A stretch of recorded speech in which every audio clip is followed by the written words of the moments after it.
लु साथीहरू, गाउँघरमा चाहिँ केही खानु नदिने रहेछ है बाँदरले। केही रोप्नु पनि दिँदैन। तरुलदेखि इस्कुसदेखिको लिएर सागको त डुकु खान्छ, यो अम्लिसोको पनि टुप्पा सबै भचाउँछ। लु यो भिडियो चाहिँ गभर्मेन्ट सरकारसँग पुग्यो भने चाहिँ सरकारले पनि केही गरिदियो भने साह्रै धन्य गर्थ्यौँ हामी बस्तीमा बस्ने मान्छेहरूलाई त। ड्युटी गर्नेहरू त झन् रोपेर चाहिँ बेलुका आउँदाखेरि चाहिँ लत्थालिङ्गै केही हुँदैन, टेर्दैन पनि। यो बाँदरले झन् केटीहरूलाई त एट्याक गर्छ हो, अनि केटाहरूलाई पनि हातमा क्याटिस र केही छ भने मात्रै टेर्छ। आउने दिनमा चाहिँ यो बाँदरहरूले चाहिँ मान्छे चेताएर खायो अरे भनेको चाहिँ सुन्नु पाइन्छ है साथीहरू।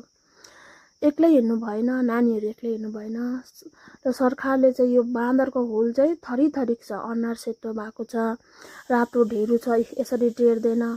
हाम्रो भित्रै मान्छे हुन्छ, बाहिर हिँडेर टन्नै आँगनमै बसेर खाइरहेको हुन्छ।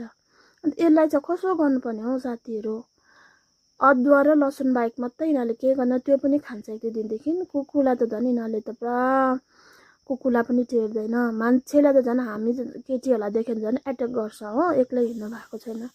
अनि के गर्नुपर्ने हो यो? हेर्नुहोस् यो बाँदरले गर्दा रोप्नु जाँगर त छ नि, तर सबै हरेस भएर आउँछ, नौनारी गरेर आउँछ, दुःख गरेर रोपिन्छ।